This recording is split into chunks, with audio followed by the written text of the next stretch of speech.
नमस्कार दोस्तों, मैं हूं बेनाम और आप सुन रहे हैं हॉरर कहानी वो भी मेरी जुबानी। दोस्तों, आज फिर से एक ट्रक ड्राइवर की नई कहानी आपके सामने हाजिर है। वैसे तो आपने ट्रक ड्राइवर लोगों की बहुत सी कहानियां सुनी होंगी, लेकिन मुझे पूरी उम्मीद है कि आज की हमारी ये कहानी सुनकर आपको सच में डर का एहसास होने वाला है। बस मेरी आपसे इतनी गुजारिश है कि आप अगर इस कहानी को पूरा सुनेंगे तो आपको सच में बहुत ज्यादा मजा आने वाला है। साथ ही अगर आप पहली बार हमारे इस चैनल पर आए हैं तो चैनल को अभी सब्सक्राइब कर लीजिए। ऐसा करने से हमारी और आपकी नजदीकियां बढ़ जाएगी और आगे आने वाली वीडियो आप तक आसानी से पहुंच जाएगी।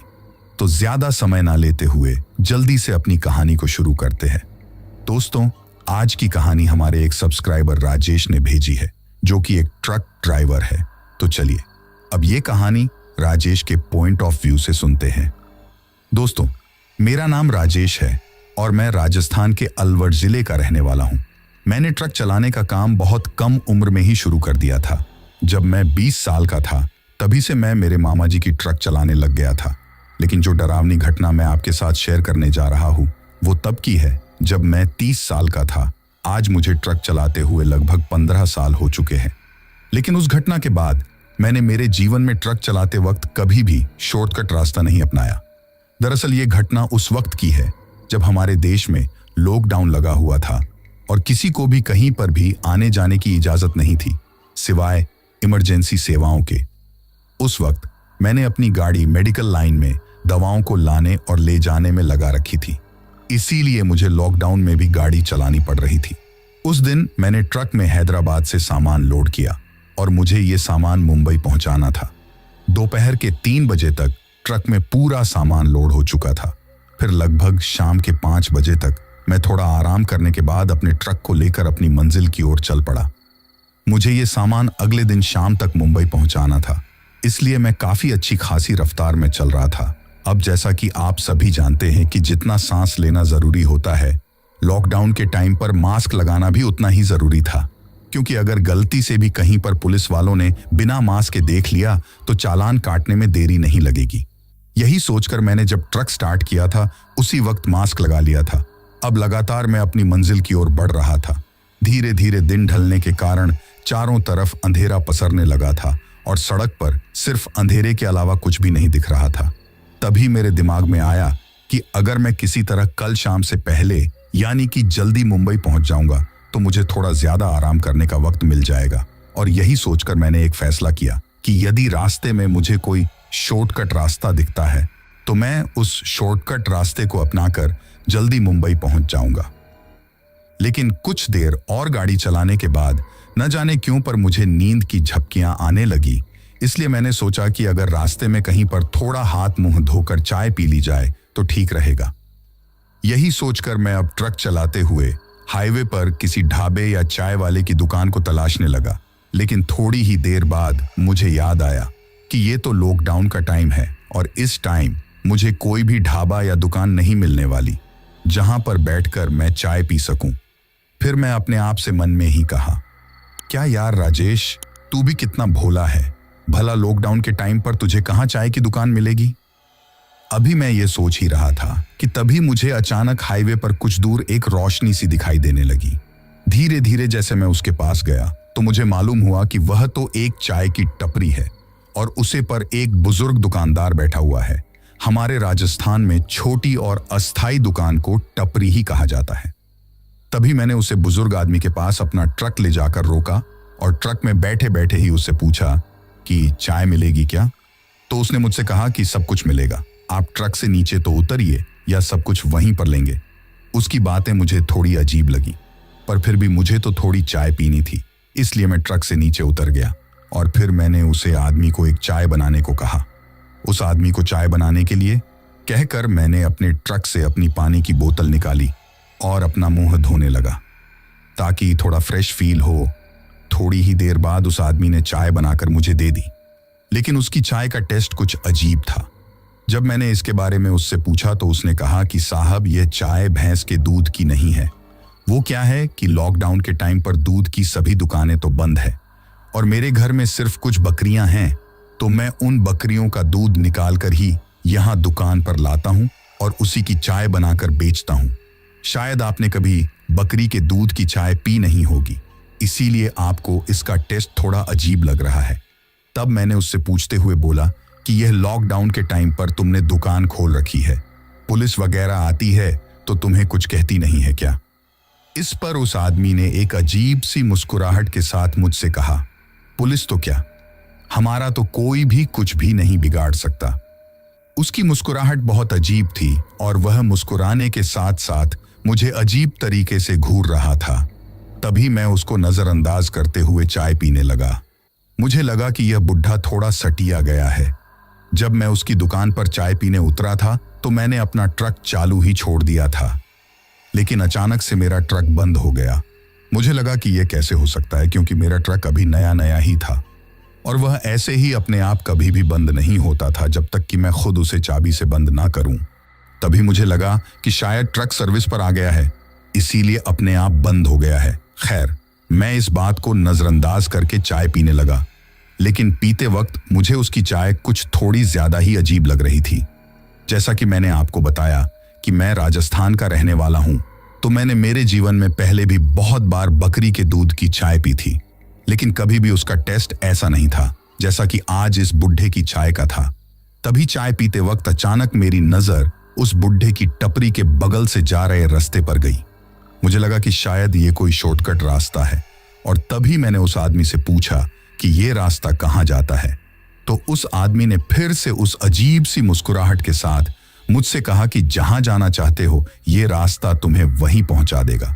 तो मैंने उस आदमी से कहा कि तुम्हें कैसे पता कि मुझे जहां जाना है यह रास्ता मुझे वहां पहुंचा देगा। इस पर वह आदमी कुछ नहीं बोला, बस चुपचाप अपना सिर नीचे के बैठा रहा। तभी मैंने उससे फिर से पूछा, अच्छा यह तो बताओ कि इस रास्ते से मुंबई जाने पर कितनी दूरी कम पड़ेगी? तो इस पर उस आदमी ने अपना मुंह नीचे के हुए ही बोला, 150 किलोमीटर की दूरी।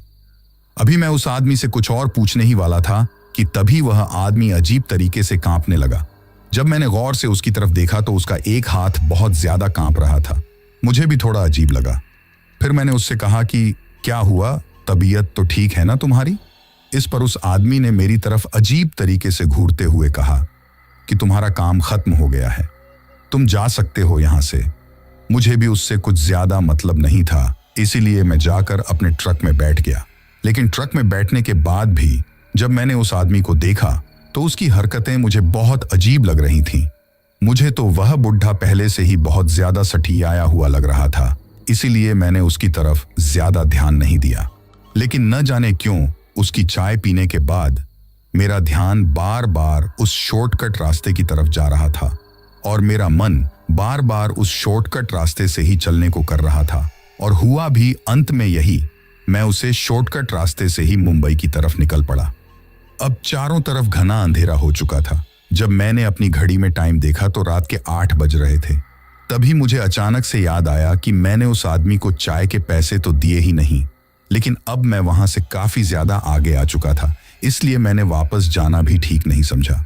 लेकिन मुझे ज्यादा अजीब बात तो यह लगी कि उस आदमी ने भी मुझसे चाय के पैसे नहीं मांगे। खैर, मैं अब इन सब बातों को नजरअंदाज करके अपने रास्ते पर आगे बढ़ रहा था। लेकिन मुझे उस रास्ते पर एक सबसे बड़ी अजीब बात यह लगी कि पीछे जब मैं हाईवे से आ रहा था तो हाईवे के दोनों तरफ जो पेड़ पौधे थे वह हरे भरे थे, लेकिन इस रास्ते के अगल बगल में जो पेड़ पौधे थे वह पेड़ पौधे बिल्कुल सूखे हुए थे और उन पर एक भी हरी पत्ती नहीं थी। तभी मैंने मन में सोचा कि ऐसा कैसे हो सकता है। कुछ देर पहले जिस हाईवे पर दोनों तरफ हरियाली थी, तो उससे इतनी सी दूरी पर इतना सूखा कैसे हो सकता है? पर मुझे तो जल्दी से मुंबई पहुंचना था, इसलिए मैंने इस बात को भी नजरअंदाज कर दिया। अब जब मैं उस रास्ते पर आगे बढ़ रहा था तो मैंने एक चीज नोटिस की कि उसे रास्ते पर स्पीड ब्रेकर बहुत ज्यादा थे। लगभग हर 1-2 किलोमीटर पर स्पीड ब्रेकर आ ही रहा था। ऐसे में मैंने सोचा कि इस रफ्तार से तो मैं शायद टाइम पर मुंबई नहीं पहुंच पाऊंगा, पर अब मैं कर भी क्या सकता था, क्योंकि उस रास्ते पर अब मैं काफी आगे आ चुका था। इसलिए मैंने चलते रहना ही ठीक समझा। लेकिन कुछ देर बाद ट्रक चलाते हुए मुझे महसूस होने लगा कि जैसे ट्रक को बहुत ज्यादा पावर की जरूरत है। ऐसा अमूमन तब होता है जब ट्रक में पीछे की तरफ कुछ बहुत ज्यादा भारी सामान लोड किया हुआ हो। लेकिन आज तो ट्रक में ऐसा कुछ भी नहीं था। लेकिन फिर भी ट्रक इतना पावर क्यों ले रहा था, जैसे उसके पीछे कोई बहुत भारी सामान लोड किया हुआ हो। अब बार बार मुझे इस चीज का एहसास होने लगा था कि ट्रक को चलने में बहुत ज्यादा दिक्कत आ रही है। इसलिए मैंने ट्रक को रोक कर एक बार चेक करने की सोची, लेकिन रोकने से पहले सामने के रास्ते का मंजर देखकर मेरा ट्रक रोकने का दिल नहीं कर रहा था, क्योंकि वह रास्ता बहुत ही ज्यादा उबड़ खाबड़ और देखने में भी व्यवान लग रहा था। खैर, वैसे तो मुझे इतना ज्यादा डर नहीं लगता था, लेकिन आखिर हूं तो मैं भी एक इंसान ही। तभी मैं ट्रक चलाते हुए मन ही मन सोच ही रहा था कि कहीं कोई अच्छी सी जगह दिख जाए या फिर कोई इंसान दिख जाए तो मैं ट्रक को रोककर इसको चेक कर लूंगा और उस इंसान से पूछ भी लूंगा कि रास्ता इतना वीरान और सूखा क्यों है और यह मुझे मुंबई कब तक पहुंचा देगा। बस मेरे यह सोचने भर की देरी थी और मुझे रास्ते पर आगे एक औरत सर पर लकड़ियों का गट्ठर लेकर चलती हुई दिखी। उसे देखकर मैंने सोचा कि इतनी रात को यह औरत लकड़ियों का गट्ठर लेकर कहाँ जा रही है। तभी मैंने अपनी घड़ी में टाइम देखा तो रात के 11 बज रहे थे। मुझे थोड़ा अजीब तो लगा, पर फिर भी मैंने उसके पास ले जाकर अपनी ट्रक को रोक दिया। ट्रक की हेडलाइट की रोशनी में वह औरत दिखने में काफी ज्यादा जवान और खूबसूरत लग रही थी, लेकिन उसने घूंघट निकाल रखा था। मेरे ट्रक को उसके पास रुकता देख वह औरत भी वहीं पर रुक गई। तभी मैंने उस औरत से पूछा कि यह रास्ता कितना लंबा और है, लेकिन शायद ट्रक के इंजन की आवाज में उसे कुछ सुनाई नहीं दे रहा था। इसीलिए मैंने नीचे उतरकर ही उससे बात करना ठीक समझा। तो अब मैं ट्रक को चालू छोड़कर ही केबिन से नीचे उतरा और उस औरत के पास गया। लेकिन जैसे ही मैं उतरकर उस औरत की तरफ आगे बढ़ने लगा तो उस औरत ने अपने लकड़ियों के गट्ठर से अपनी दांतली निकाली और मेरी तरफ आगे बढ़ा दी। ये देखकर मैं बहुत ज्यादा डर गया। तभी मैंने उससे कहा कि घबराने की कोई बात नहीं है, मैं सिर्फ रास्ता भटक गया हूं और मैं आपसे रास्ता पूछने के लिए ही नीचे उतरा हूं, आप मुझे गलत ना समझे। इस पर वह औरत कुछ नहीं बोली, लेकिन उसने अपने हाथ में ली हुई दांतली को नीचे कर लिया। दरअसल दांतली हमारे राजस्थान में एक प्रकार का औजार है जिसे कुछ भी लकड़ी या अन्य चीजों को काटने के लिए काम में लिया जाता है। अभी मैं उस औरत से कुछ और पूछने ही वाला था कि तभी उसने अपना घूंघट ऊपर किया और उसके घूंघट ऊपर करते ही मैं तो मंदमुग्ध हो गया, क्योंकि वह दिखने में काफी ज्यादा खूबसूरत थी। तभी मैंने अपने आप को संभालते हुए उस औरत से पूछा कि क्या यह रास्ता आगे जाकर ठीक होगा या ऐसे ही उबड़ खाबड़ रहेगा। तभी उस औरत ने कहा कि नहीं, यह ज्यादा आगे तक ऐसा नहीं है, आगे जाकर अच्छा रास्ता है। लेकिन उसकी आवाज सुनते ही मुझे बहुत अजीब लगा, क्योंकि वह जितनी दिखने में खूबसूरत थी उसकी आवाज उतनी ही बदसूरत या फिर यूं कहे कि अच्छी नहीं थी, क्योंकि उसकी आवाज बिल्कुल मर्दों की तरह थी।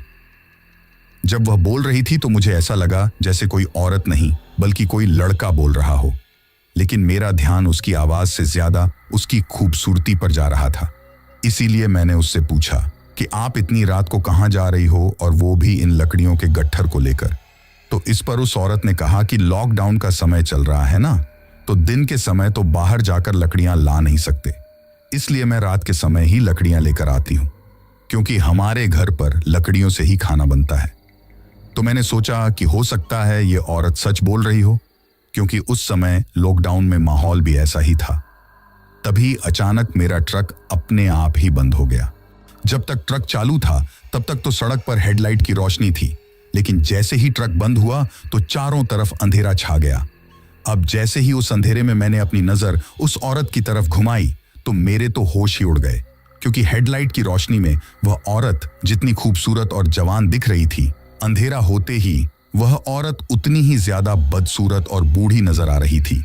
उसका चेहरा एक तरफ से पूरा जला हुआ था और उसके होंठ बिल्कुल काले पड़ गए थे। अब उसका यह मंजर देखकर मैं थर थर कांपने लगा और पूरा पसीने से भीग गया। मेरी यह हालत देखकर वो औरत एक अजीब तरीके से मुस्कुराने लगी। अब जैसे जैसे वह औरत मुस्कुरा रही थी तो वैसे वैसे ही उसके होंठों से खून टपक रहा था। यह सब देखकर मैं तो वहां जैसे पत्थर की तरह ही जम गया था। मैं हिलना और चिल्लाना चाहता था, पर मेरे हलक से आवाज निकल ही नहीं रही थी और पैरों को तो जैसे किसी ने फेविक्विक से वहीं पर चिपका दिए हो। उस औरत और मेरे बीच में सिर्फ 2 कदमों का ही फासला था। अब वह औरत धीरे धीरे मेरी तरफ आने लगी। यह देखकर मेरे दिल की धड़कन की रफ्तार 2 गुनी हो गई थी। मुझे ऐसा लग रहा था कि मुझे बस अब हार्ट अटैक आने वाला है। वह औरत मुझे अजीब तरीके से मुस्कुराते हुए घूर रही थी और उसके अंदर से घर घर की आवाज आ रही थी। साथ ही उसके होठों से खून की बूंदें अपने आप ही टपक रही थीं, जैसे अभी अभी उसने किसी का खून पिया हो। उस औरत की मुस्कुराहट बिल्कुल उस बुढ़े की तरह थी जिसने शाम के वक्त उस टपरी पर मुझे चाय पिलाई थी और जिसने मुझे यह शॉर्टकट रास्ता दिखाया था। ये औरत बिल्कुल उसी की तरह मुझे घूर रही थी और मुस्कुरा रही थी। अभी मैं वहां से भागने ही वाला था कि तभी उस औरत ने अपने सिर पर रखा गट्ठर फेंक दिया। जब मैंने उस गट्ठर की तरफ देखा तो मेरी तो घी बैठ गई, क्योंकि वह कोई लकड़ियों का गट्ठर नहीं था, बल्कि वह इंसान की हड्डियों का गट्ठर था, जिसमें बहुत सारे इंसानी कंकाल थे। यह देखकर तो मैं अब डर के साथ में आसमान पर था। यह सब देखकर मैं समझ चुका था कि मैं बहुत गलत रास्ते पर आ चुका हूं और इसके साथ ही मैं बहुत बुरी तरीके से फंस भी चुका हूं, क्योंकि यह औरत अब मुझे जिंदा नहीं छोड़ेगी। और उस गट्ठर की तरफ देखकर मैं यही सोच रहा था कि इन लोगों को भी इस औरत ने मार दिया होगा और ये उन्हीं सब लोगों के कंकाल हैं, और आज के बाद एक कंकाल मेरा भी इनमें शामिल हो जाएगा। अब वह औरत धीरे धीरे मुस्कुराने के साथ साथ हंसने भी लगी। अभी ये सब चल ही रहा था कि तभी पता नहीं अचानक से वहां पर अंधेरे में से एक आदमी आया। उस आदमी को आता देख मुझे अपनी जान बचने की कुछ उम्मीद दिखने लगी। मुझे लगा कि यह आदमी यहां आकर मुझे इस औरत के चंगुल से छुड़ा लेगा, लेकिन जैसे ही वह आदमी करीब आया तो उसका चेहरा देखकर मेरे बचने की उम्मीद के बजाय मेरे मरने की संभावना ज्यादा बढ़ गई, क्योंकि यह वही बुढ़ा आदमी था जिसने मुझे उस टपरी पर चाय पिलाई थी। मेरे नजदीक आकर वो बुढ़ा मुझसे बोला, क्यों ड्राइवर बाबू, बिना पैसे दिए ही चले आए? चाय के पैसे कौन देगा? तभी मैं उन दोनों से कहना चाहता था कि तुम्हारे चाय के पैसे ले लो, पर मुझे छोड़ दो, मेरी जान बख्श दो, लेकिन मेरे हलक से तो आवाज निकल ही नहीं रही थी। अचानक उस चुड़ैल औरत ने मेरे सीने पर एक लात मारी और मैं धड़ाम से पीठ के बल सड़क पर गिर पड़ा। मुझे अब समझ आ चुका था कि यह लोग मुझे जान से मार डालेंगे। अभी मैं उठकर वहां से भागना चाह ही रहा था कि तभी वह चुड़ैल औरत अचानक से उछलकर मेरे सीने पर बैठ गई और उसने मुझे मारने के लिए अपने हाथ में वह दांतली ले रखी थी।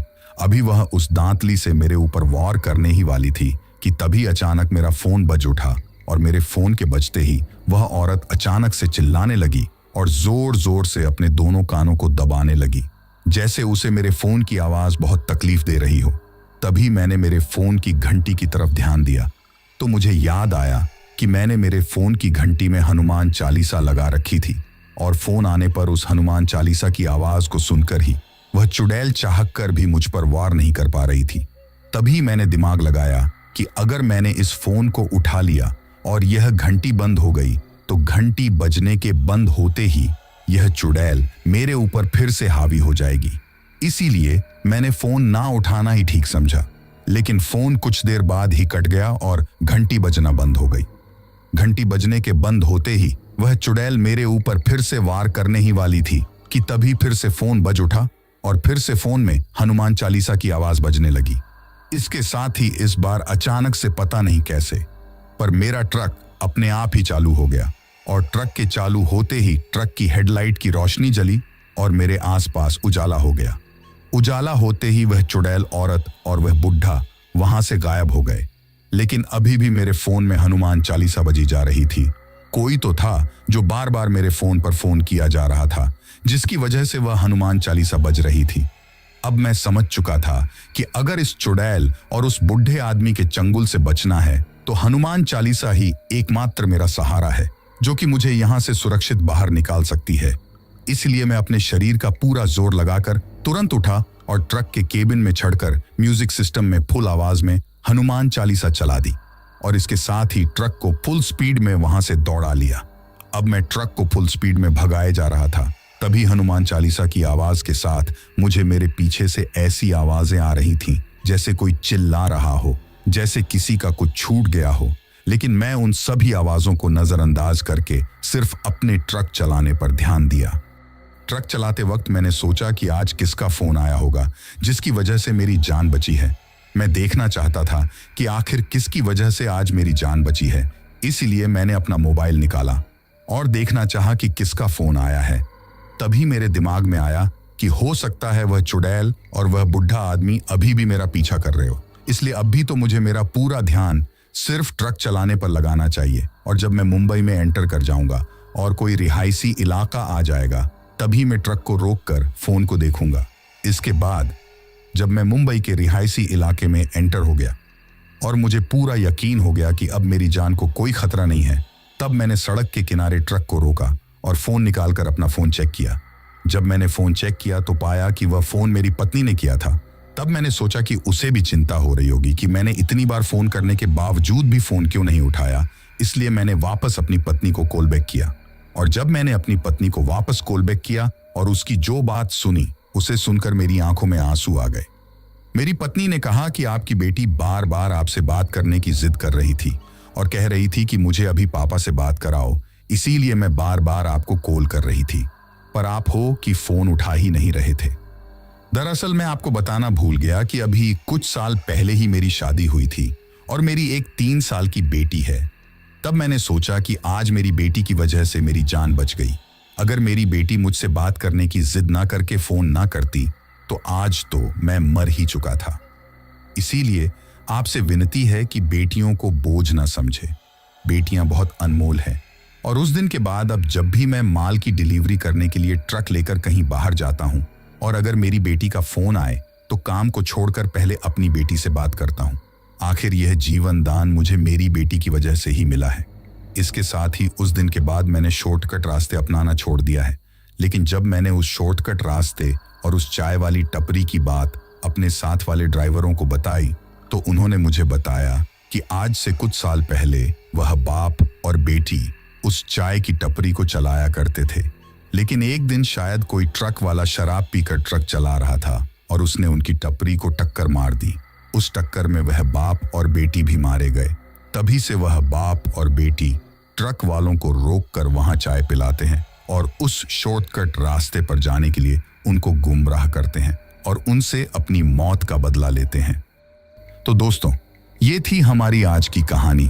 कहानी आपको कैसी लगी कमेंट बॉक्स में कमेंट करके जरूर बताना। फिलहाल चलता हूं। बस आप अपना और अपने परिवार का ख्याल रखें और अगर अभी तक भी चैनल को सब्सक्राइब नहीं किया है तो कृपया करके चैनल को सब्सक्राइब कर लीजिए। आपका ये छोटा सा सहयोग हमें आपके लिए ऐसी ही कहानियां लाने के लिए प्रोत्साहित करता है।